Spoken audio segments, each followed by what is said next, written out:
What's up, guys? Small Fan 101 here, and this is my final recording for the night, unless I record No Mercy after the show's over. It depends on when I finish watching. There we go. This is my TNA review. So let's get to it, shall we? I only have about an hour and 10 minutes before No Mercy starts. We started out with Bobby Lashley coming out, TNA champion, retained the title, Bound for Glory from EC3. He came out, cut this normal heel shtick promo. Then Aaron Rex came out. Then Gail Kim. Then Broken Matt Hardy. Jeff Hardy was not with him. Rebby was. Then DJ Z. All of them had similar points, somewhat. The one that I found the most useless was Gail Kim. I'll get to that in a second. Lashley came out, said that, he beat EC3, now what challenges is there really for him? He says he's gonna, and he says, actually no, he said that in a second. Aaron Rex came out and said, look, I came in, I made an impact, I'm the TNA Grand Champion, but he implied that he wants to face Lashley for the title in the future, which is good. Your ultimate goal should be to be TNA champion. You're the top champion in the promotion. That should always be the ultimate goal. So that's what Aaron Rex said. Gail Kim, that's what he implied at least. Gail Kim came out. This was grating on me. Probably because, the whole Divas Revolution shit last year was just so bad. And TNA is basically repeating it this year without actually much emphasis. She's like, the women are changing things. She's basically saying that the women are on par as the men. In terms of their own division, in terms of respective divisions, yes. In terms of actually being on par as the men, no. Watch Sexy Star and Lucha Underground, see her beat men, and see how over that gets you. Doesn't get you over for shit. But when she made that point, she came off looking like an idiot. Broken Matt Hardy came out. He was by far the best thing about this because he didn't even speak at first on the mic. He was laughing like a fucking sheep. I love Broken Matt. Then DJ Z came out and straight up said, look, we're all champions. We all did great at Bound for Glory. But now, it's time to move on. He said, and he basically announced that Billy Corgan then came out and helped announce it with DJ Z. He said that all the champions will be defending their titles tonight with the exception of DJ Z. Because DJ Z came up with a concept. It's called the X Gold match or something like that. And hold on, I gotta look up exactly what the hell this stipulation entails. The stipulation is just too confusing. Okay, what the hell is the stipulation all about?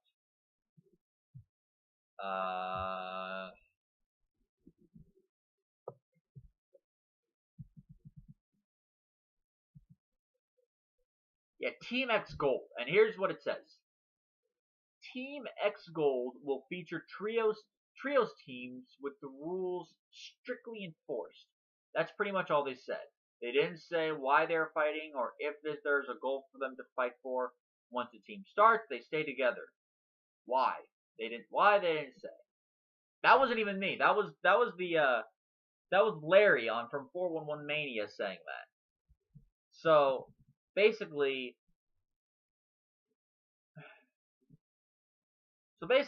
right now, at least as of this episode, TNA has no idea what the hell Team X Gold is.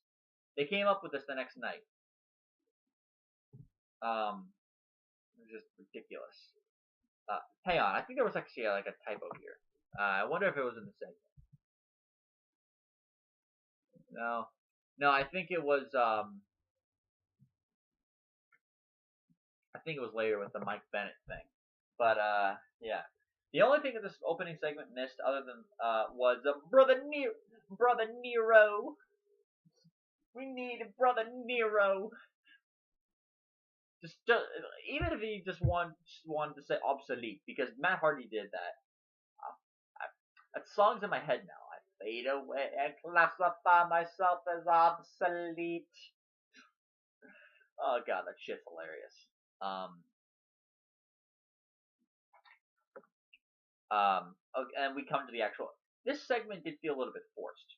I will say the segment felt forced. That it's a new change.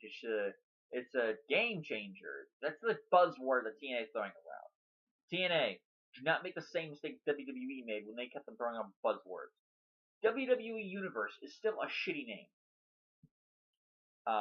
Despite the fact they've been using it since like 2009, right when the PG era started to really kick in. So, and Corrigan also said that throughout the night they would be introducing challengers for Lashley. He would choose between 3 contenders.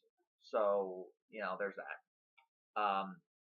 The opening match was DJ Mark Andrews, and Braxton Sutter against Trevor Lee, Andrew Everett, and Marsh Rocket, I forget. And when I first read that, I'm like, who the fuck is this guy? I thought 2 things. 1, who the fuck is this guy? 2, why isn't Rockstar Spud in this match? Last I checked, Rockstar Spud was the one who, kicked the metal bar into Braxton Sutter's teeth. So, you think he would be in the match, since he's small enough to actually be an X Division. He's a 2-time X Division champion. You'd think he would actually fit.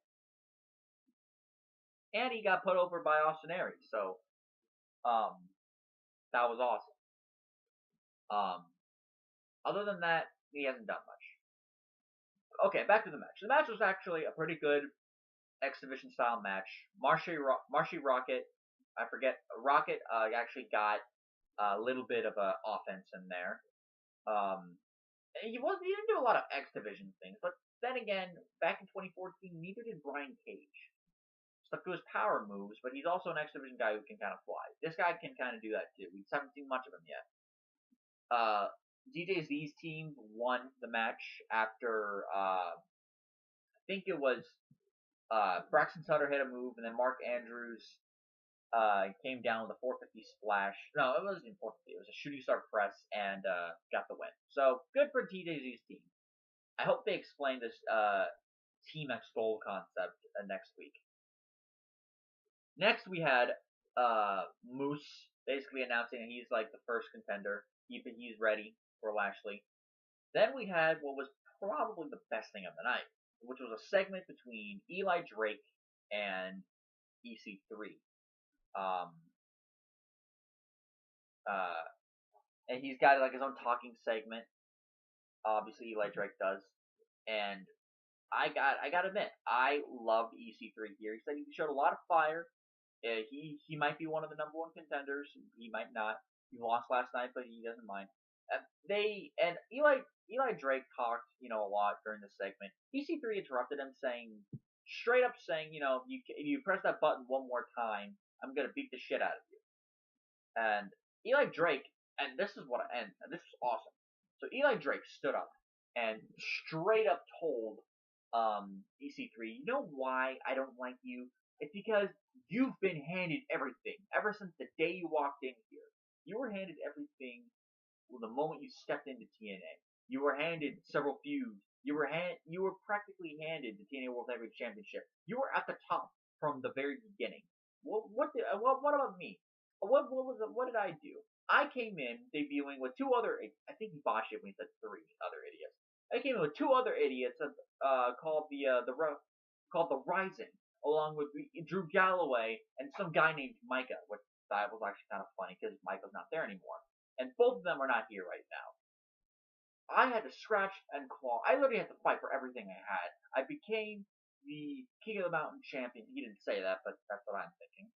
I became King of the Mountain champion. I won the title. I made my mark over here. I did everything that I wanted to, and yet still, I am not out there wrestling guys like EC3, like Bobby Lashley, like Drew Galloway, like Aaron Rex. I'm not wrestling those. Oh, he did wrestle Aaron Rex, but I'm not wrestling the top guys. I'm still down. It's obvious that even after all my hard work, I'm still down here. You're still up here. It was, and it's not as good. Obviously I didn't say it as good as he did, but there was an impassioned promo on. Yeah, it made perfect sense. EC3 was practically handed everything that he came into TNA for. Hell, his first couple months there, he was briefly feuding with Sting on his way out the door.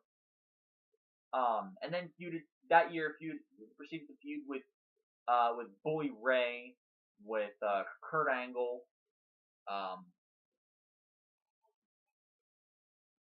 Then later on, the year afterwards, proceeded to win and beat feuds with guys like Matt Hardy, Kurt Angle. He beat Austin Aries in a match, I think. Several other guys. Bobby Roode, I think, probably was one of them. But yeah, he proceeded to win a lot, but he kind of was handed everything. Sean Ricker, who is now Eli Drake, was not handed everything.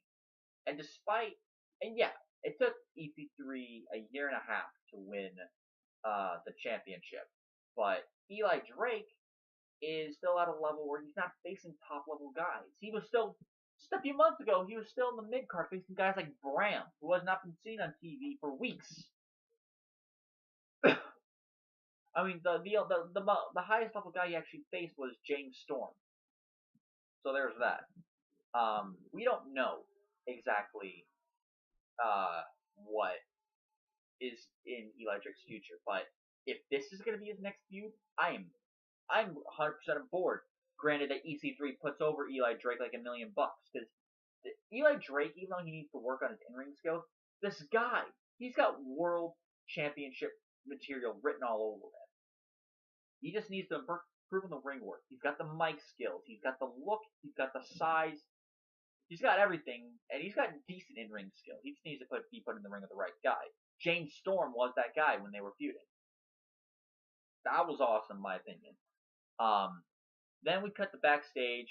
Maria and Sienna are both chewing down on Allie because Allie revealed that Maria was actually okay, and that she exposed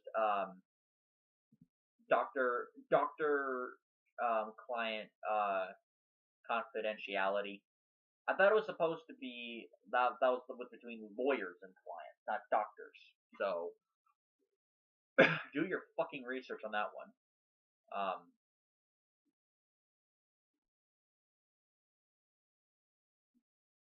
And then Sienna said she will win back the title from Gail Kim later in the night. Just to tell you, she did not. In fact, that was actually next. Actually, no. Next was Eddie Edwards being revealed as the second challenger, possibly, for Lashley. Then Kim beat Sienna in literally 3 minutes. It was actually kind of solid for what it was. But it got 3. My problem with the women's division is my same problem with the X division. Is because they're not getting enough. First of all, they need more women and X division wrestlers, and both of them are not getting enough time. They made a good step with the tag team titles. Now let's see them do it, and they seem to be taking small steps for the X division title. Now they got to keep going with it. After the match was over, Kim rolled up Sienna for the win. Laurel Van Ness, Maria, and Sienna all went in the ring to beat on Gail Kim. Maria tried to get Allie to slap her. She refused, so they just beat on Gail Kim some more. EC3 was revealed afterwards as the third possible opponent for Lashley. He said it himself. He's like, am I going to be chosen? Probably not. Should I face Lashley next? Probably not. But if I do end up facing Lashley next, I'm friggin' ready. Let's go. So, nice little bit from EC3 there. EC3 is probably the best guy they got in that company in terms of a promo guy. Although, with the promo that Eli Drake just cut, I'm not quite sure anymore. Next, we had the Broken Hardys beat Decay. At least this is one I looked up, because what happened is about 7 minutes into the match, the feed cut. And apparently a lot of people had a problem with this too. On cable and on my Daily Motion links, the feed cut, and we cut right to Cody Rhodes and Brandy Rhodes' debut. Cody and Brandy Rhodes' debut on TNA. But from what I saw, it was a fun little brawl. I just can't give a decent rating on it because it was cut short, literally. Cody and Brandy came out. They said they want to make an impact. Cody talked about his list that he made that he posted on Twitter. Mike Bennett was on the list. TNA wasn't on the TNA champion was on the list, but he said, you know what? I might as well go for the TNA title. I'm here. And then Mike Bennett and Maria came out. I think this is where the Mike Bennett said a line on here. I can't remember the exact line.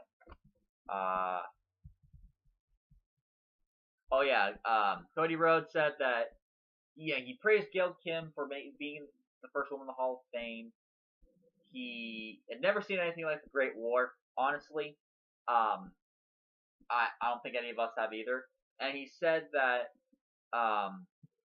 he left his former house on his own terms before he was kicked out, and said that his list was his guiding light. Of course, shooting on WWE there, which that would make him the third guy in like a year. First it was Galloway last year, then it was Aaron Rex, and now it's Cody Rhodes.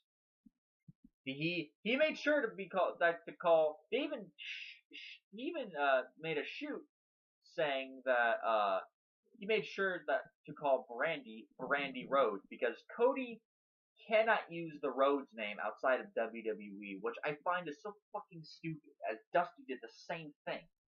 And he was called Dusty Rhodes, and nobody had a problem there. I'll bet you if Dusty was alive, no way that would have flown with him. He would just let him use the goddamn name.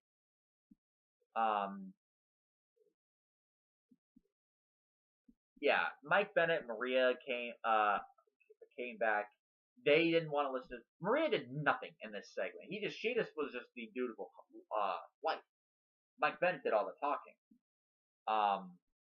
He said, okay, here's what he said. He said that he was interrupting because he was returning the favor from last night. Whoops. Yeah, that's not exactly what you want to be saying about on a taping. If this was a live episode of TNA, it was taped on Monday night, so bear in mind that.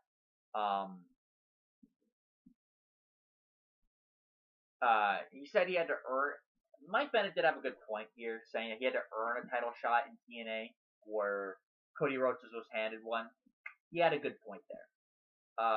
Cody attacked. Both Maria and Brandy bailed on both of them. He was about to escape the crossroads,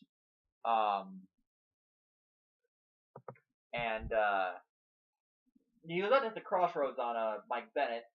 Bennett got out of there. This was a good segment, but I did feel there was a little bit more needed. Just a little bit more fire would have been good from both guys. After that, Maria was backstage. She was going to go into see Billy Corgan. Because they were right for the office. Then we saw a bodyguard, and you recognize him. He's actually the former Jay Bradley. Aiden O'Shea he is now. He's basically the bodyguard guy. And he straight up said, look, I also got a message from Corgan. And Maria's just dogging down on him the entire time. I almost forgot to mention that fact that Maria is going to be facing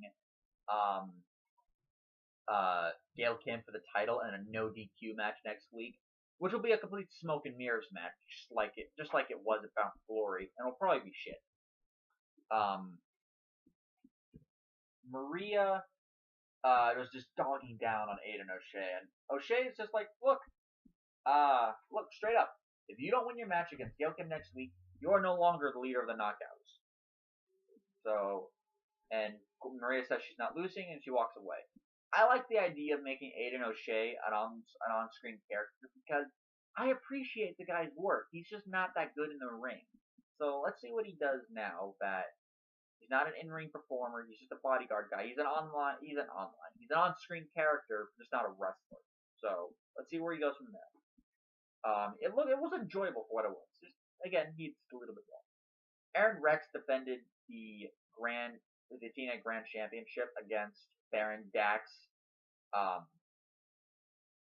Baron Dax Okay, first of all, why Baron Dex got a title shot, I have absolutely no idea. Out of all the challengers on here, it didn't even make sense. Sienna deserved a rematch because technically she did not get her one-on-one rematch when Jade beat her for the title. No, it wasn't Jade. Yeah, she didn't get her one-on-one rematch when technically Ali won the title. Let's see here. Sorry about that. Sorry about this. Decay, obviously, deserved their title rematch. The whole thing between Lashley and the three opponents makes sense. Why Baron Dex got a title shot? I have no idea. You could have at least explained that. Other than that, I actually thought this was a nice, solid little match. It wasn't great. It wasn't even that good. It was mediocre as hell. But considering that I was expecting shit out of Baron Dex, and I didn't get that, maybe a little bit happier. It was actually a decent match. Baron Dex lost in about like a minute into the second round, so it was nice and short.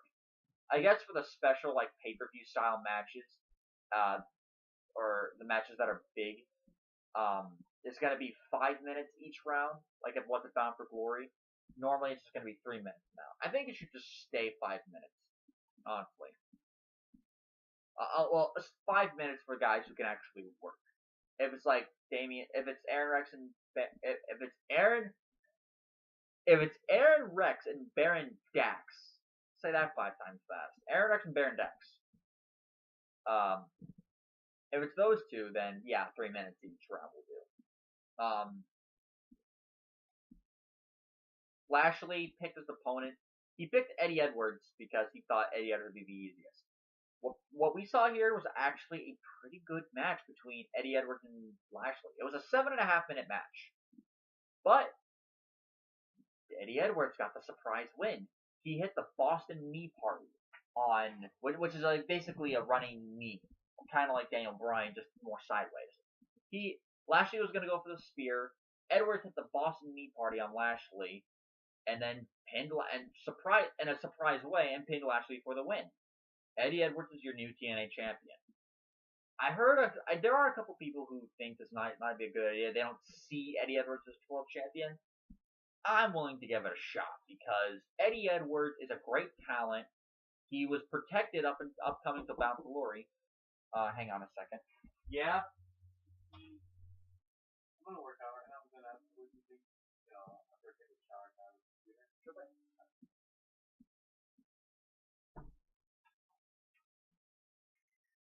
Anyways, so there, so like I said, I'm willing to give Eddie Edwards a shot because he's a great wrestler. He was protected even at Bound for Glory. Keep in mind, in both of his Grand Championship matches, the semifinals match with Galloway and the one he had with Aaron Rex at the pay-per-view, he was not pinned in either of those matches. He lost by split decision. Technically, if the match was allowed to continue, we don't know what would have happened. So there's that. Even though he lost to Lashley in the TNA X Division and World Title matches, they were great matches, and it got Eddie Edwards a little bit over. Edwards, I won't say he's been booked the strongest, but he has been somewhat protected. So I'm willing to give it a shot. I looked at the spoilers, and he's got some interesting matches coming up ahead. But I will say this: Davey Richards is out on injury. If he can hold the title long enough for Richards to come back and face Edwards, that's a match I'm willing to see. Like Eddie Edwards and Davey Richards for the TNA title, it'll be like their Ring of Honor matches all over again if they're given time. Like 30-minute Iron Man match would be awesome. So that's it, guys. It was a decent episode of Impact. Some good here, some bad. I'll see you next time, guys.